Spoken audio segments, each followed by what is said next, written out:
सजनी हो हे सजनी, अरे पिया गईले कलकत्तावा हे सजनी, अरे पिया गईले कलकत्तावा हे सजनी, अरे सजनी हो ए सजनी हो हे सजनी, अरे पिया गईले कलकत्तावा हे सजनी, अरे पिया गईले कलकत्तावा हे सजनी। अरे हे सजनी हो हे सजनी हो हे सजनी। ए दिमाग में खराब हो गया है क्या? अरे तुम का जी, तुम कहाँ से आ गई? जब तक मोबाइल लेके बैठे रहते हैं। तेरा तुम्हारा हमारा मोबाइल ले लो, बड़ी परेशानी है। खेत बाड़ी से आते हैं मोबाइल लेके बैठ जाते हैं। तो खेत पानी जाते हैं ना, जाते हैं कि ना? खेत कर करके आराम कर रहे हैं, गाना गा रहे हैं, तो तुमको तीन नहीं लग रहा? जो बचवा सब 2 टाइम ट्यूशन पढ़ के किताब झोरा में टांग देता है और उसके बाद सो जाता है, आपका कोई जवाबदेही नहीं है? ये तो हमारा का जवाबदेही है भाई? का जवाब? फीस देवे करते हैं, पैसा दिए देते हैं, तो तुम पढ़ा लिखाओ अपना, समझो। पढ़े चाहे मत पढ़े, ठीक ना? भाई फीस दे दिए, पैसा दे दिए, काम खत्म। अच्छा ये बताओ, लड़ो मत जाओ, क्या चीज चाहती तुम हमको ही बताओ। जैसे लगता है ना कि मतलब उसके प्रति आपका कोई जवाबदेही नहीं है। खाना खाया, ट्यूशन पढ़ा, किताब झोरा में टांग दिया, सो गया और आप मोबाइल पे रहिए, ठीक है? अरे तो तुम्हारा काम कुछ नहीं है, तुम बच्चा को ना देखोगी, खाली लड़ते रहती हो और काम नहीं करते हैं क्या? दिन भर घर में काम नहीं करते क्या? इतना पढ़ के लिख के बच्चा पढ़ता लिखता बड़ा आदमी बनता, जीवन भर गाय माल खेत अनाज पानी इतने में रह जाइएगा। पहले बात सुनो, माथा मत खराब करो। सबका बच्चा अफसर हो गया। ये हम मोबाइल खाली नहीं देख रहे थे, हम इसमें देख रहे थे कि सरकार शिक्षा नीति क्या है उसका जानकारी ले रहे हैं। मोबाइल में नई शिक्षा नीति हमको समझाते हैं। अरे नहीं, प्रणाम भैया, प्रणाम भाभी। प्रणाम कर रहे, भोरे भोरे कोई काम नहीं है क्या आपको? प्रणाम करने निकल रहे हैं, क्या बात है बताइएगा? तो क्या करिएगा? कौन काम आज तक आया? अरे हम आपके काम आ सकते हैं। अरे क्या काम आओगे भाई, क्या काम आओगे बताओ? अपना दिमाग खराब हुआ है, काम आएंगे। बताइए तो काम, तो हम अरे बताएंगे क्या? हमारा बाल बच्चा के बारे में ये सोच रहे हैं कि हम चिंता नहीं करते हैं। अब बताओ तो हमारा बाल बच्चा तो हम चिंता नहीं करेंगे? बच्चा कैसे आगे बढ़ेगा, क्या करेगा, उसका भविष्य का ही चिंता कर रही है, जैसे लगता है हम चिंता नहीं करते हैं। गांव में बच्चा के शिक्षा के लिए एक विशेषज्ञ आए हुए हैं, हम उनको बुलाते हैं। हाँ, उनको आप जानते हैं? हम उनको जानते हैं। कहाँ है वो? हम बुला के लेके आते हैं। अरे तो लेके आओ ना जल्दी से, हम सब कुछ नहीं पता। ठीक है, हम लेके आते हैं। प्रणाम सर। प्रणाम प्रणाम। सर हम लोग कब से आपका इंतजार कर रहे हैं। क्या खातिर जानते हैं सर? अभी हमारी पत्नी है, ये कह रही थी कि बच्चा पर हम ध्यान नहीं देते हैं। बताइए तो, हम फीस जमा करिए देते हैं, पैसा दिए देते हैं, तो अब कितना ध्यान दें अपना बच्चा पर? तो सर कम से कम देखेंगे ना कि बच्चा पढ़ रहा है कि नहीं, लिख रहा है कि नहीं, उसका विकास कितना हो रहा है, भविष्य कैसा होगा। तो यही विषय में हम इनसे बोल रहे थे। तो सर हमको, आप हम ही को बताइए ये कि राष्ट्रीय शिक्षा नीति और नई शिक्षा नीति, क्या ये दोनों एक ही है या अलग अलग है? नहीं, राष्ट्रीय शिक्षा नीति और नई, उसी को नई शिक्षा नीति भी कहते हैं। ये नई शिक्षा नीति इसलिए है कि इससे पहले भी राष्ट्रीय शिक्षा नीति 2 बार आ चुकी है। 1968 में और 1986 में। और उसके बाद ये जो 2020 के जुलाई में जो आई है वो नई राष्ट्रीय शिक्षा नीति है। तो राष्ट्रीय शिक्षा नीति से हम लोग के बचपन सबका क्या फायदा होगा? बहुत फायदा है। ये नई शिक्षा नीति जो है वो उससे बच्चे के चहुमुखी विकास की संभावनाएं बनी है। अब क्या क्या इसमें होना है, इसको अगर संक्षेप में हम आपको बता दें। जी जी जी। तो सबसे पहले तो ये बात बताएंगे कि इस शिक्षा नीति का सबसे पहला उद्देश्य ये है कि अभी तक जो बच्चे शिक्षा नहीं प्राप्त कर पाए, जिन बच्चों का नामांकन नहीं हुआ है, और जिस समय शिक्षा नीति आई थी उस समय अनुमान लगाया गया था कि कम से कम 2 करोड़ जो बच्चे हैं देश के, वो अभी भी स्कूल से बाहर हैं, जो कहीं शिक्षा नहीं ग्रहण कर रहे हैं। इसलिए वो शिक्षा ग्रहण करें, इसलिए 100% सभी बच्चे शिक्षित हों, इस बात की गारंटी हो, पहली बात। अच्छा। और दूसरी बात कि जो प्रौढ़ हैं 15 वर्ष या उससे ऊपर के, वो भी 100% शिक्षित हो। ग्रामीण बच्चों का नई शिक्षा नीति में क्या फायदा होने वाला है सर? ये जो शिक्षा नीति है मुख्य रूप से बच्चों के लिए, और बच्चे चूँकि हमारी देश की जो जनसंख्या है वो अधिकतर गांव में रहती है, तो निश्चित रूप से जो बच्चों की संख्या है वो भी अधिक गांव में ही है। और जो अभी तक विद्यालय में नहीं आ पा रहे हैं बच्चे, वो भी अधिकतर गांव में ही हैं। इसलिए नई शिक्षा नीति के लागू होने का लाभ जो है वो बृहद तौर पर ग्रामीण बच्चों के ऊपर ही पड़ेगा। और क्या क्या पड़ेगा उसके बारे में अगर जान लीजिए आप थोड़ा सा, तो सबसे महत्वपूर्ण बात ये है कि पहले जो ये शिक्षा अधिकार अधिनियम के तहत जो सबको शिक्षा देने की बात थी, उसमें केवल 6 से 14 आयु वर्ग के बच्चों को शिक्षा देने की बात थी। जी सर। अब 3 वर्ष से लेके 18 वर्ष तक के बच्चों को अनिवार्य और निःशुल्क शिक्षा देने की बात है। तो जहाँ तक ग्रामीण बच्चों की बात है, ग्रामीण बच्चों को अब तो एक तो शिक्षा देने की बात है, और पहले शिक्षा देने का मतलब होता था कि केवल ज्ञान देना, जानकारी देना, पुस्तक के माध्यम से पढ़ाना। अब उसमें बहुत ही आमूल परिवर्तन हुआ है। अब ये है कि शिक्षा के साथ साथ हर बच्चे को व्यावसायिक हुनर भी विकसित किया जाए, कि कोई न कोई व्यावसायिक कौशल उसमें विकसित हो जाए, कोई व्यवसाय करने की भी प्रशिक्षण उसको मिल जाए, शिक्षा ग्रहण करने के साथ साथ। मतलब आप ये कहना चाह रहे हैं कि बच्चा सबके पढ़ाइयों के अलावा कोई ज्ञान की बात बताना है, मैंने कोई जानकारी, कोई गुण उसको अंदर भर देना है। श्रम करने की, काम करने की दक्षता, काम करने की क्षमता। अच्छे अच्छे अच्छे। कोई काम व्यवसाय करना सीख जाए। अच्छे अच्छे। और ये अब जो है वर्ग 6 से ही बच्चों को व्यावसायिक शिक्षा दी जाए, तो जो ग्रामीण बच्चे हैं उनको विशेष फायदा ये है कि जिनके पिता पहले से ही किसी व्यवसाय में लगे हुए हैं, गांव में तरह तरह के व्यवसाय में लोग लगे हुए हैं, कारीगरी का काम करते हैं, कुम्भकारी का काम करते हैं, और कुछ लोग अब गांव में भी कंप्यूटर वगैरह भी सीखने लगे हैं। तो जो बच्चे जिस अभिरुचि का है और जो व्यवसाय में प्रशिक्षित होना चाहते हैं, तो ये शिक्षा नीति का ये उद्देश्य है कि हर बच्चा कम से कम एक व्यवसाय में पारंगत हो जाए 18 वर्ष। सर, राष्ट्रीय शिक्षा नीति में ये मातृभाषा का क्या महत्व है और स्थानीय भाषा का भी? हाँ, स्थानीय भाषा का राष्ट्रीय शिक्षा नीति में जो व्यवस्था की गई है, प्रावधान किया गया है, वो ये है कि अब बच्चों को कम से कम 5वीं कक्षा तक और धीरे धीरे हो सके तो बढ़ाकर 8वीं कक्षा तक मातृभाषा में शिक्षा दी जाए, जहाँ जो रहती है या स्थानीय भाषा में शिक्षा दी जाए। मतलब कि जो भाषा में हम लोग बात करते हैं वही भाषा में बात करते हैं, जैसे मैथिली, भोजपुरी। पहले जैसे ये था कि संपूर्ण प्रदेश में यहाँ हिंदी चलता है। हिंदी देवनागरी लिपि के माध्यम से शिक्षित करते थे। जी सर। और बोलने में हिंदी बोलते। मान लिया सर, लेकिन बंगाल में मान लिया बंगाली बोलता होगा, और कर्नाटक में कर्नाटकी बोलता होगा, लेकिन वैसा बात नहीं। मैंने अब अभी सब जगह पढ़ाई वैसे नहीं होगा। आप जो प्रश्न पूछे हैं उसका 2 जवाब। जी। एक जवाब तो ये है कि बंगाल, कर्नाटक या बिहार, जब क्षेत्रीय भाषा, स्थानीय भाषा की बात हो गई, तो वहाँ एक भाषा के अतिरिक्त अनेक भाषाएं, भाषा में अगर विविधता है। जी। अब जैसे मान लीजिए यहाँ भोजपुरी भी है, मैथिली भी है, मगही भी है, अंगिका भी है। जी। तो जिस क्षेत्र में जिस भाषा का प्रचलन है, और महत्व की बात जो आप कहते हैं, तो मातृभाषा में जो पढ़ाई होती है तो बच्चा उसको जल्दी सीखता भी है और अधिक दिन तक उसको याद भी रखता है। बिल्कुल, ये बात महत्व ये है। तो यानी वही भाषा में पढ़ाई होगा। इसलिए मातृभाषा में ही अरे वाह, अब पढ़ाई करने की बात की जा रही है, पहली बात। क्या बात। और दूसरी बात ये भी है कि भाषा किसी पर थोपी नहीं जाएगी। अगर मान लीजिए कि मिथिलांचल में रहते हुए भी, मगह के क्षेत्र में रहते हुए भी कोई बच्चा चाह रहा है कि नहीं, हमारी जो सीखने की भाषा है वो हिंदी ही बनी रहेगी, तो उसके लिए वो रहेगा, उसमें कोई व्यवधान नहीं है।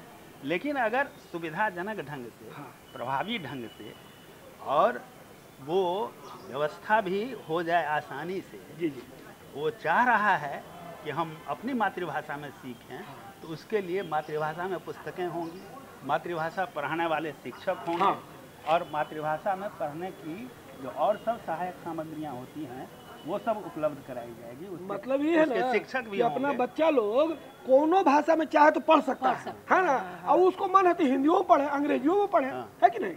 अच्छा सर, तो मान लिया पढ़ लिया, तो क्या वही भाषा में बच्चा सबके अंदर वो क्या कहता है गुण पैदा किया जाएगा, जैसे बढ़ई के काम अगर सीखना चाहे तो। हाँ, तो ये जो है ना, ये व्यवस्था की गई है। अच्छा अच्छा। संस्थागत व्यवस्था जो शैक्षिक व्यवस्था में हाँ। की गई है, उसमें है कि 5वीं तक ये नहीं होगा। अच्छा अच्छा अच्छा। वर्ग 6 से हाँ। अनिवार्य रूप से हर बच्चे को कुछ न कुछ उम्र के हिसाब से 5वीं से, हाँ, छठी क्लास से, छठी क्लास से कुछ न कुछ व्यावसायिक प्रशिक्षण दिया जाना शुरू हो, और व्यावसायिक प्रशिक्षण के माध्यम से धीरे धीरे वो फिर आगे के वर्ग में, अब तो जैसा मैंने कह दिया, पहले अब 6 से 14 तक ही नहीं, 3 वर्ष से लेके 18 वर्ष तक के बच्चों की निःशुल्क और अनिवार्य शिक्षा होगी। फ्री में? हाँ, फ्री में। और वो निःशुल्क और अनिवार्य शिक्षा जो होगी, उसमें ये कौशल विकास की भी शिक्षा दी जाएगी, मतलब व्यवसाय से संबंधित शिक्षा भी दी जाएगी, और जो पुस्तकीय ज्ञान की जो शिक्षा है वो भी शिक्षा दी जाएगी। और इसके अलावा उसके जो शारीरिक क्षमताओं में विकास की बात है, खेलकूद की बात, पुस्तकालय की बात, ये सारी सुविधाएं भी अब विद्यालय में नई शिक्षा नीति के तहत उपलब्ध कराई जाएगी, ताकि वो अपने अभिरुचि के हिसाब से मनोरंजक ढंग से आनंद लेते हुए पढ़े भी, सीखे भी और आत्मनिर्भर भी हो जाए। अरे वाह। तो जी सुनो, तुम इतना चिंतित थी कि बच्चा हमारे पढ़ रहा है कि नहीं रहा है, और सरकार देखिए कितना अच्छा व्यवस्था कर रहा है। बोलो बोलो क्या पूछना चाह रही हो? सर, हम ये पूछना चाह रहे हैं कि हमारे ग्रामीण क्षेत्र में ये मातृभाषा और ये नई शिक्षा नीति को लेकर जो पढ़ाई जाएगी, तो इसकी इकाई कहाँ है? इसकी मतलब ग्रामीण क्षेत्र में इसका कोई भी एक ऐसा जगह होगा? जैसे प्राथमिक स्वास्थ्य केंद्र होता है, तो इसके लिए छोटे बच्चे जो आपने अभी बोला 3 साल का बच्चा, वो पढ़ने कहाँ जाएंगे? 3 साल सबसे पहले देखिए, अभी जो इसको जिस तरह की व्यवस्था में बदलाव है, उसको हम थोड़ा सा संक्षेप में बता देते हैं ताकि बात स्पष्ट हो। देखिए, नई शिक्षा नीति में शिक्षा के ढांचा में जो परिवर्तन हुआ है, अब जैसे पहले क्या था, पहले था कि 5वीं तक प्राथमिक कक्षा थी, उसके बाद फिर 6ठी, 7वीं, 8वीं तक थी प्रारंभिक शिक्षा, उसके बाद फिर 9वीं, 10वीं होने के बाद जो है सेकेंडरी, जो माध्यमिक शिक्षा कहते हैं, वो पूरी हो जाती, और उसके बाद फिर 2 वर्ष की शिक्षा होती थी, वो इंटरमीडिएट। अब क्या हो गया है कि अब पहले 5 वर्ष की जो शिक्षा है, जो आप कह रहे थे कि 3 वर्ष वाले बच्चे कहाँ जाएंगे, वो आंगनवाड़ी शिक्षा केंद्र जो है, और इसके अलावा बाल वाटिका होगा, उसी में 8 वर्ष तक बच्चे रहेंगे। अच्छा, उसमें जब 3 वर्ष का उम्र पूरा हो जाएगा, तो 3 वर्ष से लेके 6 वर्ष तक उसको पूर्व प्राथमिक शिक्षा दी जाएगी। पूर्व प्राथमिक शिक्षा देने का मतलब क्या है कि उसमें बच्चों के एक तो स्वास्थ्य की, चिकित्सा का जो है वो ख्याल रखा जाएगा, मुख्य रूप से पोषाहार का ख्याल रखा जाएगा, और उसके अलावा थोड़ा सा उसको खेल खेल में मनोरंजक ढंग से पढ़ाई के लिए उसकी मानसिकता तैयार हो, इसलिए कुछ किस्सा कहानी के माध्यम से जो है उसको उत्साहित करने की, खूब अच्छा लगे, उत्साहित करने की कोशिश करेंगे कि उसको पढ़ाई में रुचि जगे, और पहली और दूसरी कक्षा की पढ़ाई भी वहीं हो जाए। तो 5 साल जो है वो वहीं रह के पढ़ाई करेगा, आंगनबाड़ी केंद्र और बाल वाटिका। उसके बाद 5 साल के बाद जो है वो 3 साल जो शिक्षा लेगा वो होगा उसकी प्राथमिक शिक्षा। तीसरी, चौथी और 5वीं की शिक्षा होगी। उसके बाद फिर 3 साल की जो शिक्षा होगी वो 6ठी, 7वीं, 8वीं की शिक्षा, और वहाँ तक उसका 11 वर्ष पूरा हो जाएगा। ठीक है, 11 साल के बाद फिर जो वो 8वीं तक की शिक्षा पूरा करने के बाद वो 9, 10 और 11, 12 4 साल की शिक्षा अगर पूरा करेगा, तब उसका जो है हायर सेकेंडरी, जिसको कहते हैं +2 तक की पढ़ाई, 12वीं तक की पढ़ाई पूरी हो जाएगी, और तब तक उसका उम्र 12 साल का हो जाएगा। 12 साल के उम्र को पूरा करने के बाद और 18 वर्ष तक की शिक्षा को पूरा करने के बाद वो दोनों, एक तो पढ़ाई के मामले में एक ऐसी दक्षता, योग्यता हासिल कर लेगा जिसके आधार पर वो किसी रोजगार के लिए भी पहल कर सकता है, अप्लाई कर सकता है, रोजगार प्राप्त कर सकता है, शिक्षक बन सकता है, ट्रेनिंग कर सकता है। ये भी एक तो विधा जो है अवसर उसके लिए खुलेंगे, और दूसरा स्वतः जो व्यावसायिक प्रशिक्षण जो इतने दिनों में हुआ 6ठी से लेकर 12वीं जी तक, जी जी जी उसमें स्वयं भी वो इस बात के लिए सक्षम हो जाएगा कि कोई अपना व्यवसाय रोजी रोजगार वो स्वयं भी कर सके, आत्मनिर्भर होके, स्वावलंबी होके। और 12वीं तक की पढ़ाई जब पूरी हो जाएगी तब वो उच्च शिक्षा के लिए जाएगा। अच्छा अच्छा, और उच्च शिक्षा में भी अब ये व्यवस्था हो गई है, मतलब कॉलेज वॉलेज में? हाँ कॉलेज अच्छा में, अच्छा कॉलेज में भी और स्कूल में भी ये व्यवस्था है अच्छा। कि अब आर्ट साइंस कॉमर्स जैसा कुछ नहीं रहेगा बंधन। हैं? जी अब अगर बच्चा चाहे हाँ।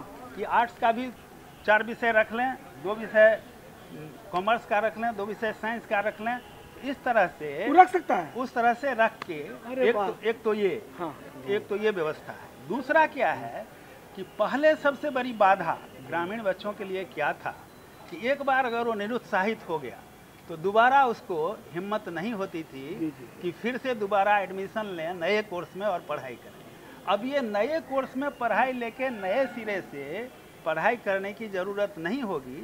जिस कोर्स में वो पढ़ाई कर रहा है उसी कोर्स में बीच में अगर कोई विषय उसको छोड़ने का मन है तो वो छोड़ दे सकता है। अच्छा अच्छा, और नामांकन की कोई दूसरा जरूरत कोई नहीं नया है। विषय ले ले सकता है? हाँ। अच्छा और होता क्या है कि अगर पहले था कि जब तक 3 वर्ष की बीए की डिग्री नहीं प्राप्त होगी हाँ। तो वो विषय नहीं बदल सकता था? बदल भी नहीं सकता था, बीए की मान्यता भी नहीं होती। अब है कि 1 साल भी अगर पढ़ाई करके छोड़ देता है हाँ। पढ़ाई तो उसे सर्टिफिकेट मिल जाएगा, 1 साल का सर्टिफिकेट। उस आधार पर भी वो नौकरी आगे के पढ़ाई लिए भी कर सकता है। आगे पढ़ाई भी कर सकता है, नौकरी के लिए भी प्रयास कर सकता है। 2 साल की पढ़ाई अगर करेगा तो उसको डिप्लोमा मिल जाएगा, 3 साल की पढ़ाई करेगा तो डिग्री मिल जाएगी, और 4 साल की पढ़ाई अगर करेगा तो वो पीएचडी के लिए भी जा सकता है। एक तो ये सब बात जो है ये सब बहुत ही क्रांतिकारी बात है, बहुत ही नई बात है, बिल्कुल, नई शिक्षा नीति से, और पूरा इसमें जो है परिवर्तन की गुंजाइश है, पूरा विकास का गुंजाइश है। इसमें स्वावलंबन की ओर बढ़ने वाली शिक्षा है, आर्थिक विकास, शिक्षा के साथ साथ ये आर्थिक विकास की ओर ले जाने वाली शिक्षा है, नई शिक्षा। मतलब ये कि पढ़ाई के साथ साथ, ज्ञान के साथ साथ आपके अंदर जो भी गुण है उसका भी डेवलपमेंट आप कर सकते हैं। हाँ, उसका भी उसको डेवलप, बढ़ा सकते हाँ, हैं, कौशल भी विकसित और होता उसकी पढ़ाई सरकार करवा रही है। हाँ, और सबसे देखिए, और इसमें सबसे बड़ी बात क्या है कि बच्चों को पढ़ाई जो बोझ लगता है, हाँ ये एक बच्चों की मानसिकता बनी थी, और अभिभावक को भी लगता था कि बच्चे पढ़ाई से भागते हैं। जी जी, जैसे आप भी कहते हैं कि बच्चे पढ़ना नहीं चाहते, हाँ हाँ नहीं पढ़ना चाहते हैं, उसका कारण केवल आर्थिक नहीं है। सरकार से तो सब कुछ अब मिल ही रहा है निःशुल्क, लेकिन उसके बावजूद भी बच्चों को पढ़ाई अगर भारी लगेगा, उसमें अभिरुचि नहीं लगेगी तो वो नहीं पढ़ना चाहेंगे। तो पढ़ाई हल्का लगे उसके लिए क्या किया गया है, पढ़ाई में आकर्षण पैदा, पढ़ाई में आकर्षण पैदा करने की बात है। और दूसरा क्या है कि उसका बोझ, हाँ हाँ बोझ 2 कारण से लगता था। एक तो परीक्षा का बोझ, हाँ, तो परीक्षा के बोझ को भी कम करने की चेष्टा की गई। अच्छा, वो क्या किस तरह किया से? गया है कि अब 1 बार के बजाय 2 बार बच्चा परीक्षा दे सकता है। 2 बार परीक्षा? 2 बार, एक बार अगर किसी विषय में पिछड़ गया हाँ। तो उसके सुधार के लिए दोबारा उसको मौका अच्छा मिलेगा। अच्छा अच्छा अच्छा, अच्छा अच्छा। ठीक है, एक तो ये, तो उसके अंदर तो बड़ा विश्वास पैदा हाँ, हो जाएगा। विश्वास पैदा होगा, और वो हार नहीं मानेगा, हाँ हाँ एकदम सही कह रहे हैं। निरुत्साहित नहीं होगा, पढ़ाई से उसको अरुचि नहीं। सर, नई शिक्षा नीति में ऑनलाइन का क्या व्यवस्था है? हम सुनते हैं आजकल बच्चा लोग फोन पे भी पढ़ता है। मोबाइल फ़ोन है, रेडियो है, दूरदर्शन है, कंप्यूटर है, और इसके अलावा एक ऑनलाइन प्लेटफॉर्म सब जगह बनाने की बात हो रही है। अच्छा। ई लर्निंग प्लेटफॉर्म, ताकि उसके माध्यम से जो है वो बच्चे कोरोना जैसी परिस्थिति में भी उनका शिक्षा ग्रहण करना बाधित न हो और आसानी से वो शिक्षा ग्रहण कर सके। ये व्यवस्था मतलब इस नई स्कूल शिक्षा जाए नीति चाहे में न की गई। जाए। हाँ, तब भी उसकी शिक्षा फिर ही रह के पढ़ाई वाह, बाधित करना न अच्छा हो। है। सर, चलते चलते गांव घर के दर्शकों को आप क्या संदेश देना चाहेंगे? हाँ हाँ, ग्रामीण भाइयों बहनों को ये संदेश देना चाहेंगे कि ये नई शिक्षा नीति जो है वो शिक्षा में बहुत ही क्रांतिकारी परिवर्तन लेके आई है, लेकिन नीति ही पर्याप्त नहीं है। जो नीति की दिशा है उसकी दशा बने और उसका क्रियान्वयन सही ढंग से हो, इसमें आपकी भी भागीदारी उतनी ही आवश्यक है। आप और अपने बच्चों को इस नीति के तहत जो क्रियान्वयन शुरू होता है उसमें भागीदार बनाएं, उसका लाभ लें और अपने समाज को शिक्षित, साक्षर और हुनरमंद बना। गांव घर के कार्यक्रम में आने के लिए आपको बहुत बहुत धन्यवाद। जी सर। बहुत बहुत धन्यवाद सर आपका। आप सब लोगों को भी बहुत बहुत धन्यवाद। नमस्कार। दर्शकों, अपनी किसी भी तरह की प्रतिक्रिया या सुझाव देने के लिए हमारा पता लिख लें। हमारा पता है कार्यक्रम गांव घर, निदेशक दूरदर्शन केंद्र, फ्रेजर रोड, पटना 8,01,000। आप हमारे ईमेल आईडी पे मेल भी कर सकते हैं। हमारा ईमेल आईडी है directorddk.patna@gmail.com। अरे वो पता तो बता ही दिए, बाकी हमारे गांव घर के दर्शक लोग लोकगीत भी तो सुनना चाहते हैं, वो कब सुनाओगी? दर्शकों, चलते चलते आप इस लोकगीत का आनंद लीजिए, फिर हम आपसे मिलते हैं एक नए अंक में एक नई जानकारी के साथ। तब तक के लिए हमें विदा दीजिए। जगदम्ब आहा के शरण एलो, फटकारी दिया कि संहारी लिया। जगदम्ब आहा के शरण एलो, फटकारी दिया कि संहारी लिया। शरणागत द्वार पुकारी रहल, झट टारी दिया कि उबारी लिया। जगदम्ब आहा के शरण एलो।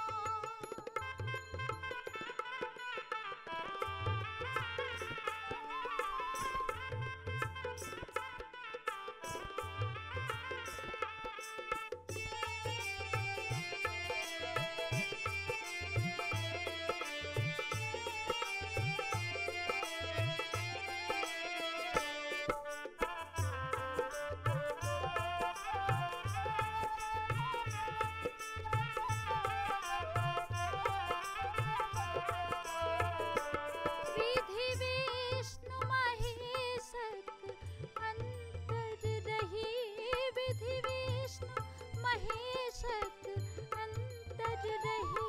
बन भी पोषी जगनाश करी, बन भी पोषी जगनाश करी। सब किछ करवा में स्वतंत्र आहा, सब किछ करवा में स्वतंत्र आहा। फटकार दिया कि संहार लिया। जगदम्ब आहा के शरण एलो, फटकार दिया कि संहार लिया। जगदम्ब आहा के शरण एलो।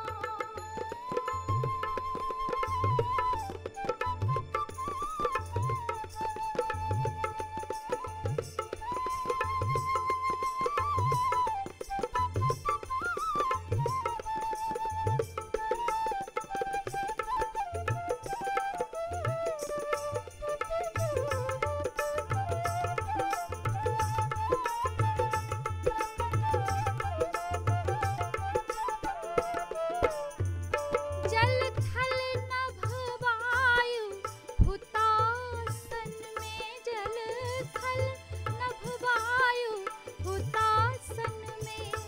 एछ तेज अहीक विराजी रहल, एछ तेज अहीक विराजी रहल। घट घट वासिनी करुणामयी माँ, घट घट वासिनी करुणामयी माँ। झट टारी दिया कि उबारी लिया। जगदम्ब आहा के शरण एलो, फटकारी दिया कि उबारी लिया। जगदम्ब आहा के शरण